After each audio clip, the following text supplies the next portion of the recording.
welcome to Conversations and Cocktails. Today's guest is Hanna Haddix, and she is flipping cool. And if you're wondering what Skin Slippers is, you can find out here. And if you like this, you should meet many other women and follow me. Ciao! Hi, and welcome to Conversations and Cocktails. Today's guest is Hanna Haddix, and we are going to talk about art. Lots of art. Amazing creativity. Hanna has picked a mimosa, so here we are. Cheers! Cheers! Yes, bubbles. Delightful. I know, it is good. It's very, very good. So, Yes. now, as I know you, and usually we talk about how long I've known you. How long have we known each other? I met you at, what is the bar in Ballard that you... Hotel Albatross. Hotel Albatross. That's where we first met in the flesh world. With Kathleen, and that was... a year ago, year and a half maybe.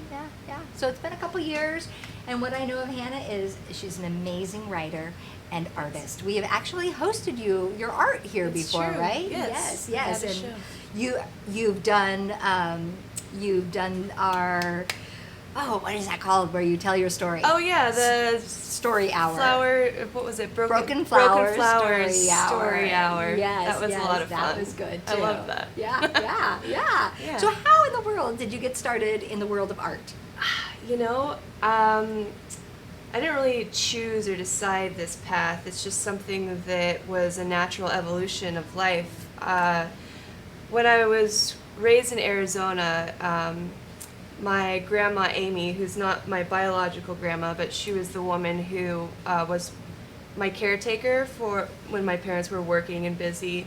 And she lived in the beautiful granite dells of Arizona, which is just like these rolling boulders, old like Indian, like native caves, and she had horses and a waterfall and a river, and her whole thing, she was a very religious woman, and we would every What type time of religion?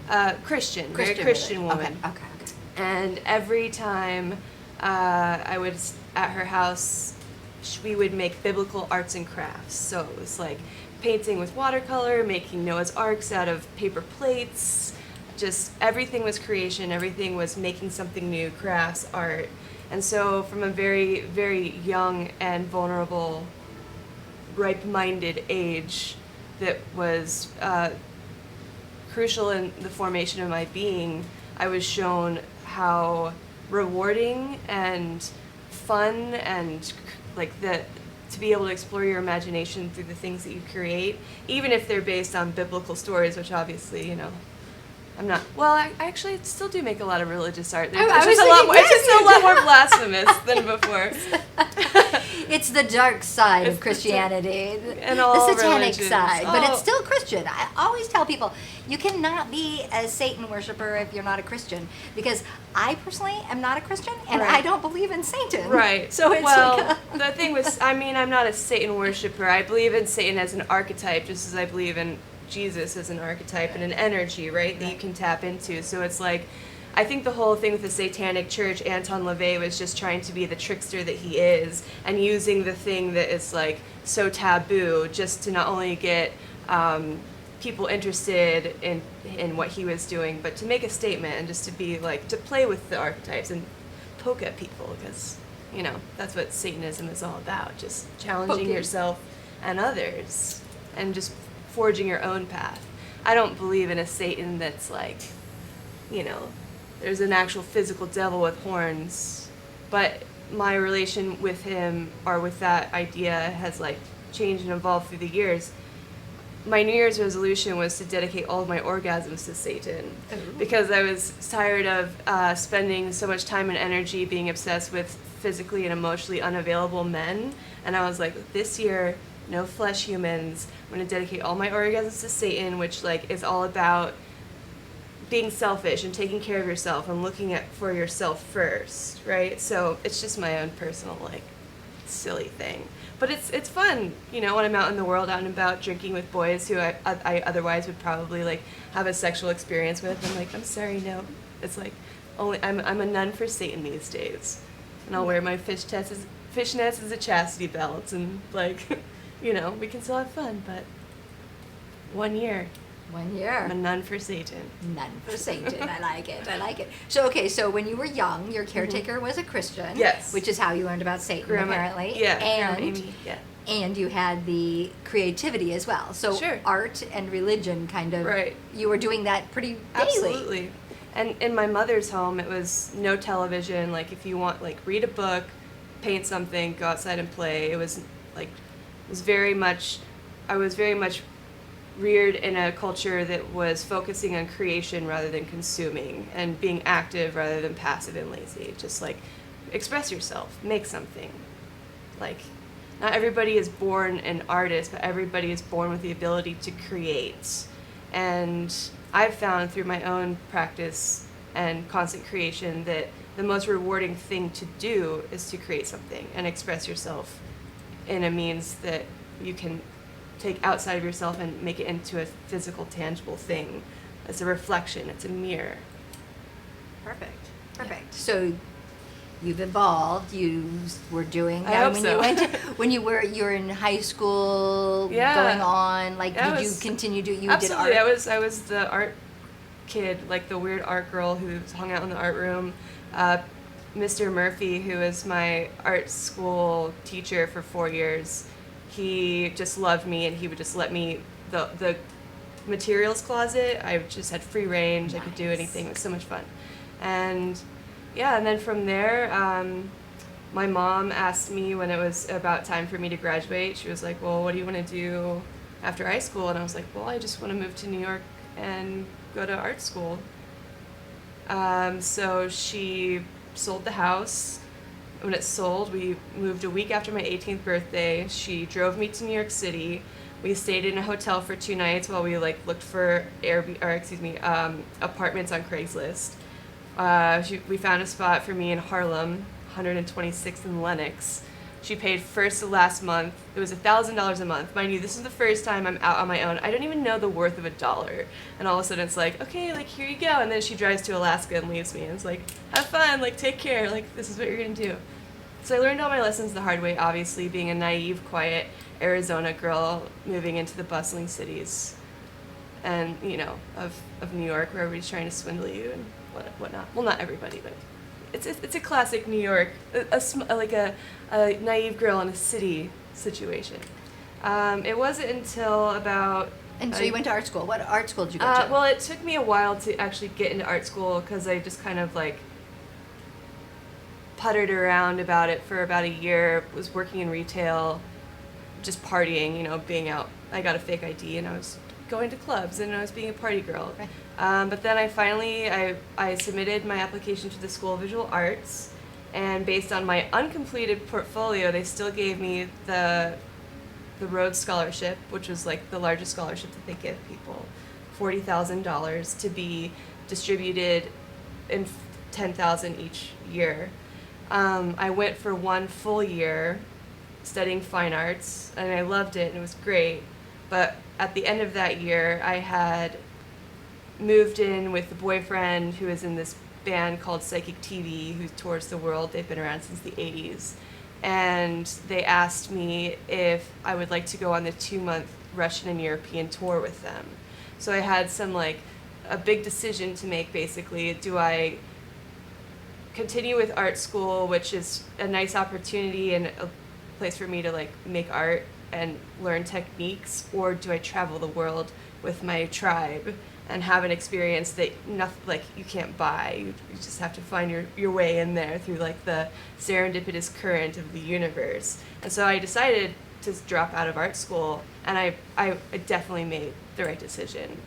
Just traveling and seeing the world and spending that time with Psychic TV and the members, it was more enriching and more eye-opening than 3 more years of New York art school could have ever been. And also, the amount of financial debt that I was in just for the 1 year, because even though I got scholarship money, still took out all sorts of student loans just to survive in the city. So Right. I made the good decision. You made the right Yeah, decision. I did. Nice. And through that, I found the tribe that inspired me most as far as my artistic evolution is concerned, because Genesis, the lead singer of Psychic TV, is a world famous artist and a cultural engineer, and has really been like a shaker as far as culture is concerned.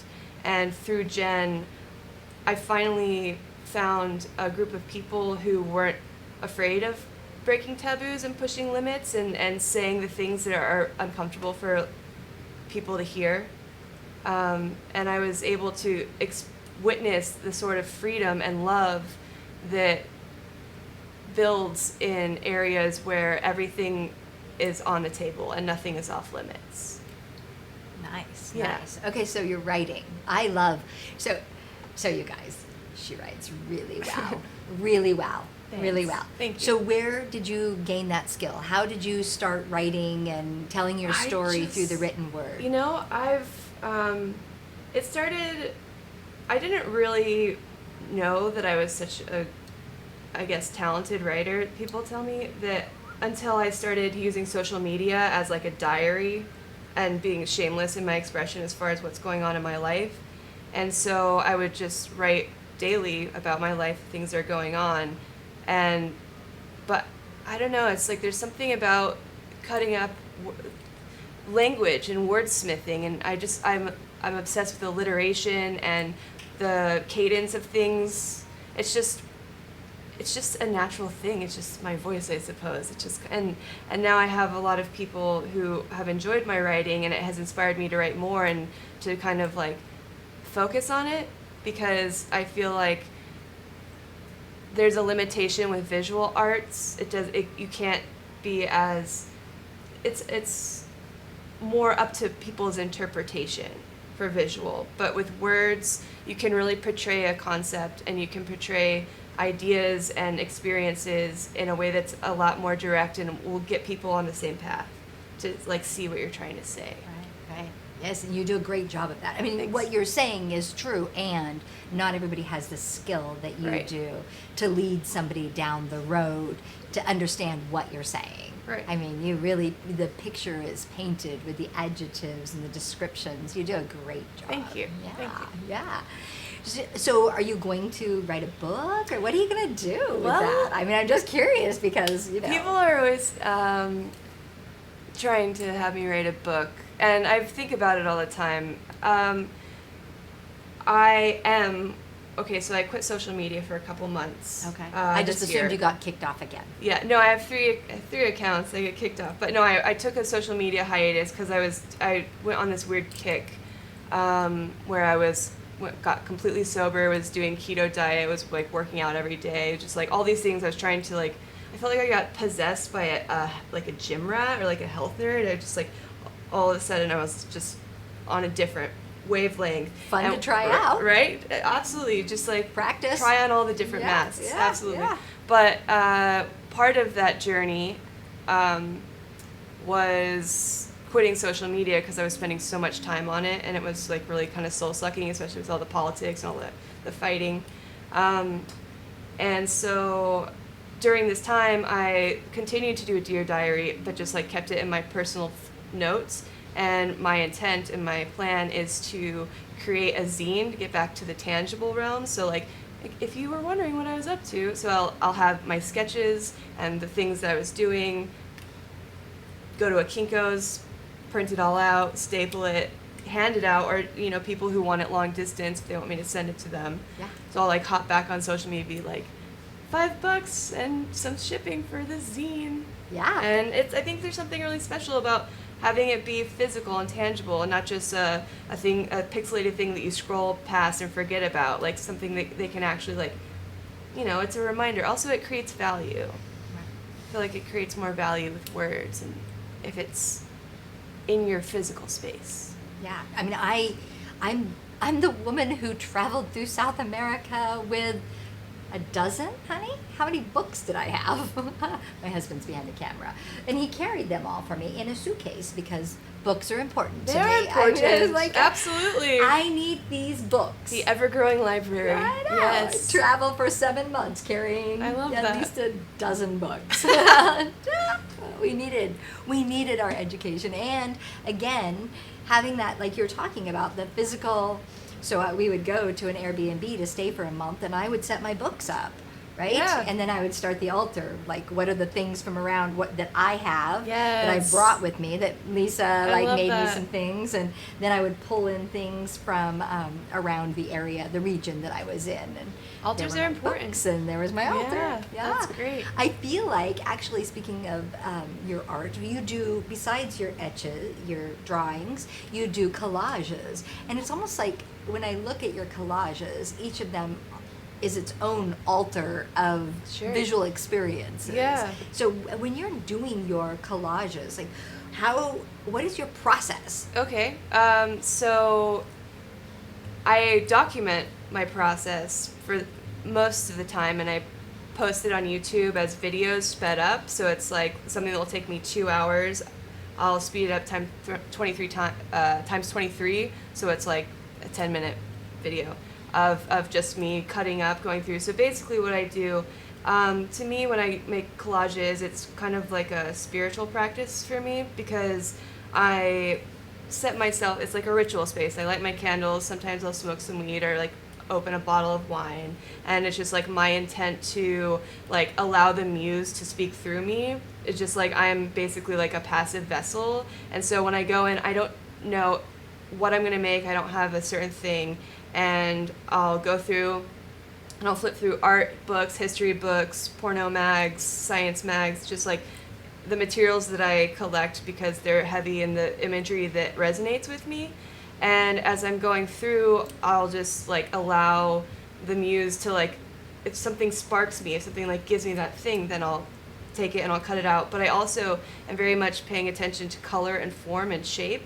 So it's not so much about the content of what I'm trying to say with the piece. It's just about creating something that I think is aesthetically beautiful.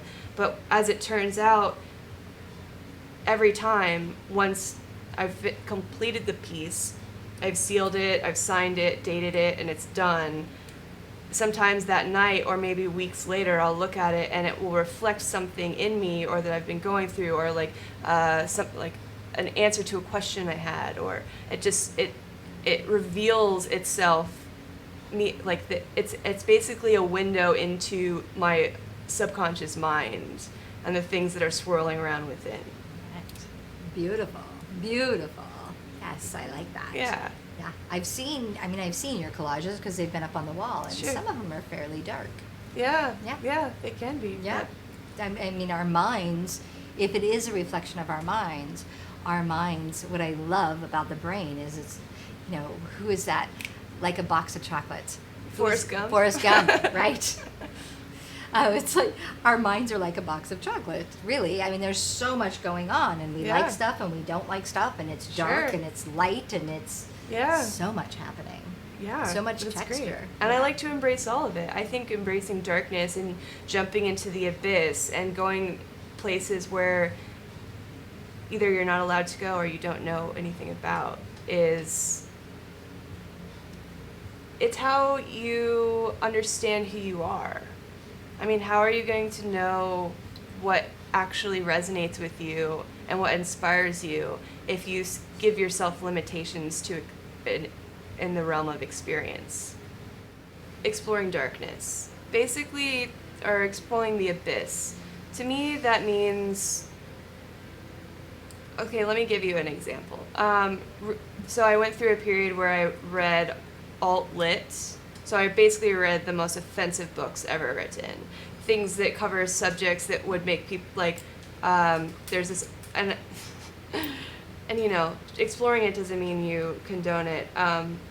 Peter Sotos, he's an author, and he is probably it's the most offensive things I've ever read, and it's basically like heavy pedophilia and a very violent it's gross, it's terrible, but just like letting yourself be witness to something, letting yourself read to understand people's minds, to understand the expanse of humanity and the things that are happening, and then obviously like it stirs like gross feelings. You're like, oh good, like I'm not a fucking monster, but then also exploring other things like fringe politics and subcultures and cults and taboos and things that happen in other parts of the world that would be obscene to Americans, and just like and traveling and living with agories in the cremation grounds, getting your feet covered in blood by the goats who are having their heads chopped off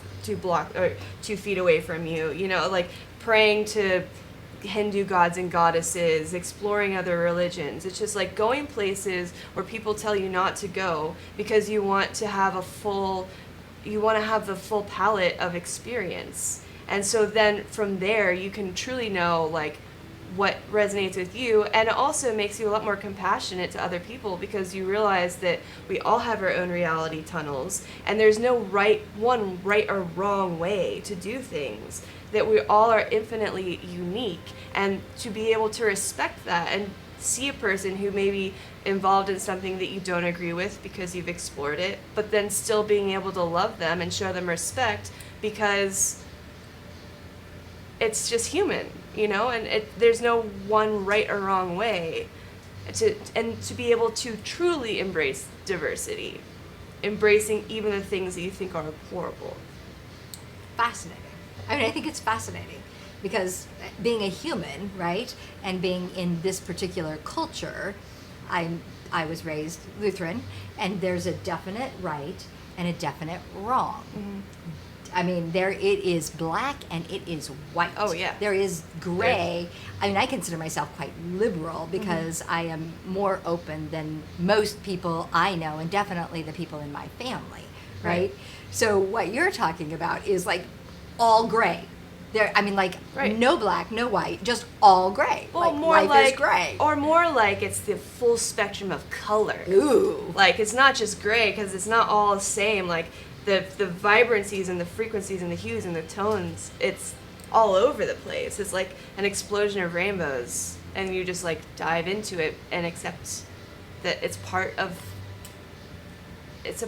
life. And you don't have to ingrain it or entangle it in your personal journey, but just to look at it, acknowledge its presence and its existence, and then, you know, go about, you know. But I feel like a lot of sickness and depression and health issues and things that create poor mental and emotional and physical health comes from having such strong aversions to things and not being able to be open enough that things don't just like jar you and like make you like cramp up and get like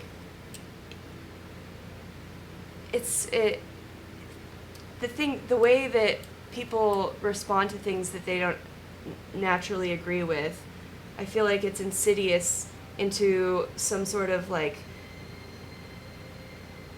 it separates them from others. It creates divides between people, and it makes community and compassion and like humanity in the humane sense like more difficult to achieve.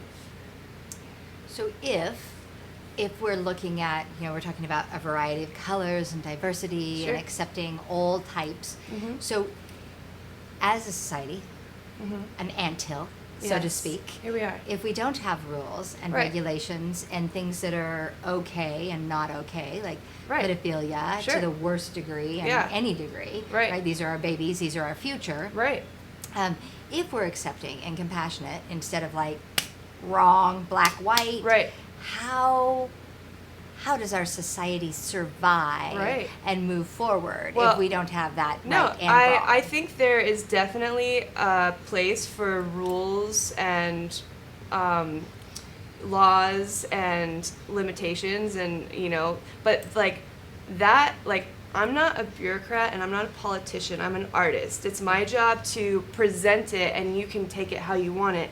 I'm not here to change the laws. Like I went through a path where I thought that so I went to mortuary science school when I moved to Seattle. That's why I moved here.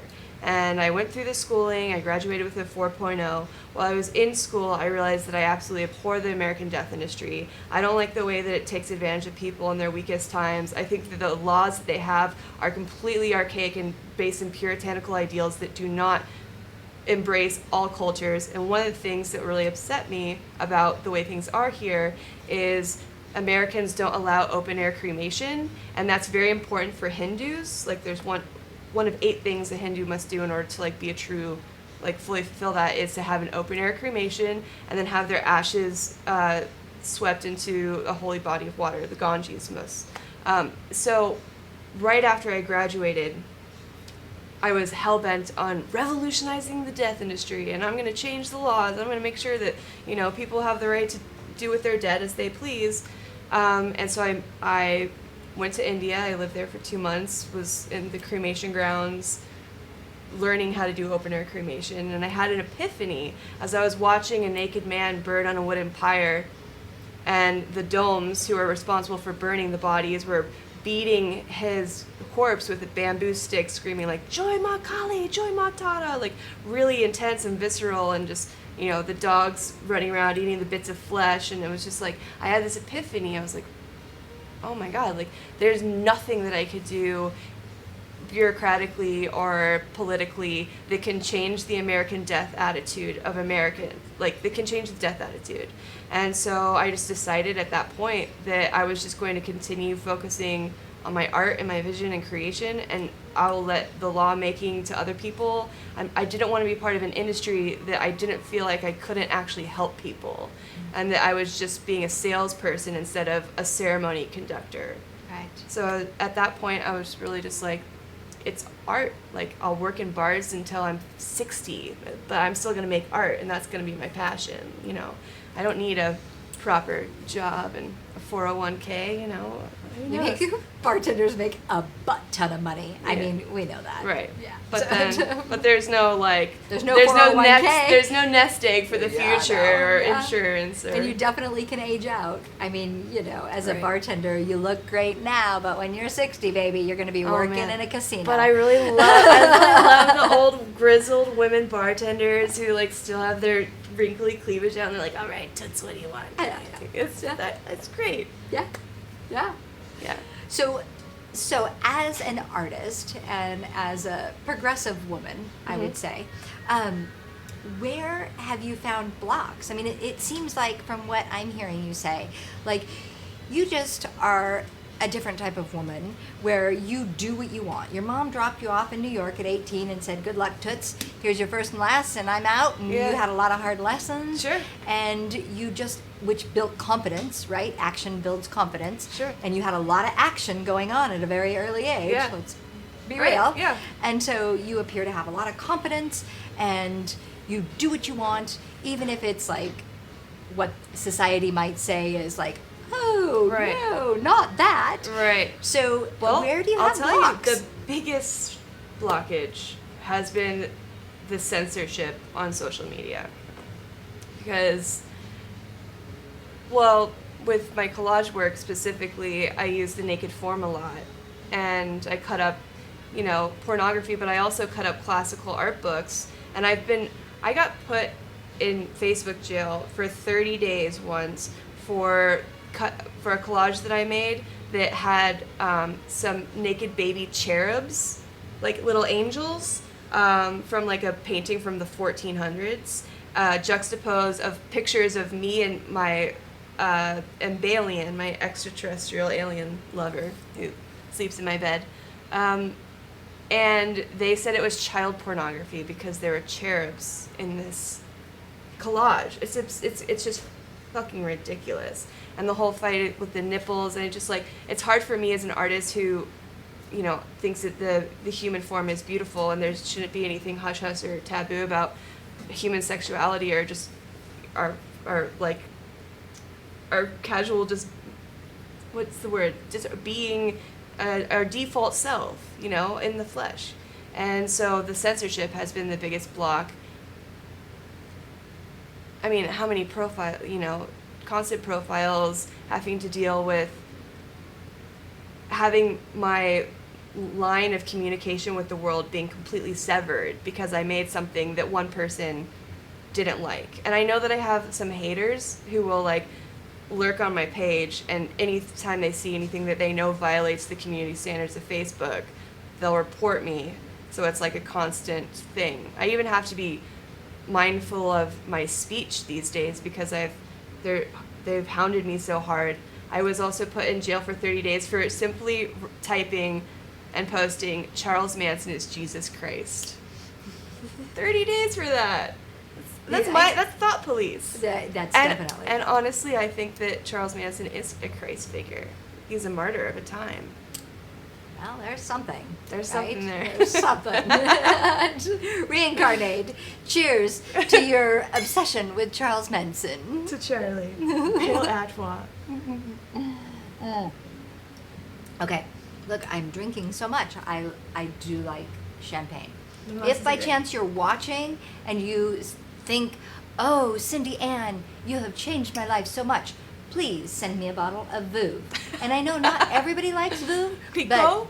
Vous Clicquot? yes, Widow Clicquot. It was a female. It was a woman. So of Delightful. course I like it. But anyway, so this is a question that I ask every woman that is sitting in your seat. As a female, Yes. and from your culture of origin, Yes. how has that helped you or hurt you get to where you're at today? I am of the mind that, so I never like to assume the role of the victim ever. Even when the worst things happen to me, I look at it as a positive learning experience. And I look at it as a way to like add to my palette of experience and perspective, but also to strengthen me. So I've had a lot of turmoil and trauma even in my upbringing and in my life, and the people who I've chosen to surround myself with. And I only ever say that being a woman has helped me. Being of Caucasian, European descent has helped me. I mean, in feminism, people talk all the time about,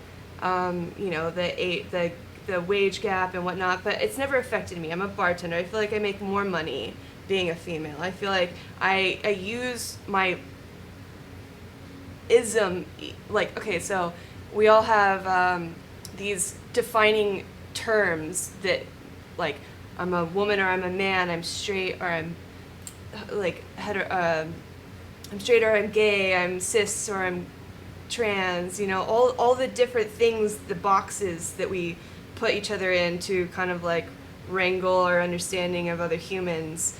I feel like I've done nothing but try to break all the boxes I've been put in, but also I accept and I'm thankful for the path and the body that I'm in and the journey that I'm on, because I feel like if you're not taking what life has given you and trying to spin it in the most evolved and life gives you lemons, and it doesn't mean you have to fucking cut them open and squeeze them in your eye. You can make meringue. Or lemonade is a traditional saying. Or write some life advice on it and throw it at the person who's passing the street. Just like be creative with it, and also like every blessing is a curse, and every curse is a blessing. So there are days that me being a white, able-bodied, cisgendered, straight girl, is like paints me as the boogeyman, because right now in culture it's all about like making space for people who are oppressed and minorities and whatnot. So it's just like I'm fine with who I am and being a woman, and I am nothing but grateful, and I feel like I am exactly who I need to be, doing exactly what I need to do, and the chaos of life and it's a circus show. It's and I'm just having fun with it, And with that also, I enjoy trying on other masks, and filling other roles, and you can change it. You can change your narrative. We all write our own stories. Right. Yeah, I concur. I Yeah. concur. Nice, Yeah. nice. So, I bet you there are people that are intensely curious about your work and what you have to say, and why Yes. you get kicked off of Facebook all the time, and where that YouTube is that you're showing that takes 10 minutes. Sure. And so how can people find you? Okay, so here are some shameless plugs. I have a website, www.hannahaddix.com. It hasn't been updated in years. How do you spell Hannah Haddix? HannahHaddix. Okay, and Michael. So I'm Michael sorry. Armijo, Yeah, see? our mutual friend, he built this website for me. Wow. When we met. Yeah, he was working Because on it. that's what Yeah. you were doing, was Yeah. doing website stuff, because you'd been kicked off of Facebook. That's right. And you were like, I am going to have my own website. Nobody can kick me off of my website. That's right. But then I just didn't, it's hard to update, so it's kind of been, we did the whole thing and it's been there. But from there you can find my Facebook profiles, my YouTube. If you just search for Hanna Haddix on YouTube, you'll find it. Yeah, that's what I have right now. Insta? You doing Yeah, I Instagram? have Instagram. I'm Skin Slippers on Instagram. No, wait, that's a fascinating name. Skin Slippers. Yeah. Can you just, like, I know that normally this is, Skin normally I don't slippers. ask you more Right. things, but I mean, skin slippers. It's kind of interesting. Well, like I said, I really love alliterations, and when I first started my Instagram, I was still doing like the fetish modeling and the nude stuff, so like skin and then slippers. I don't know. Also, skin slip is a mortuary science term for when a body is decomposing and their skin starts to separate from the fascia underneath.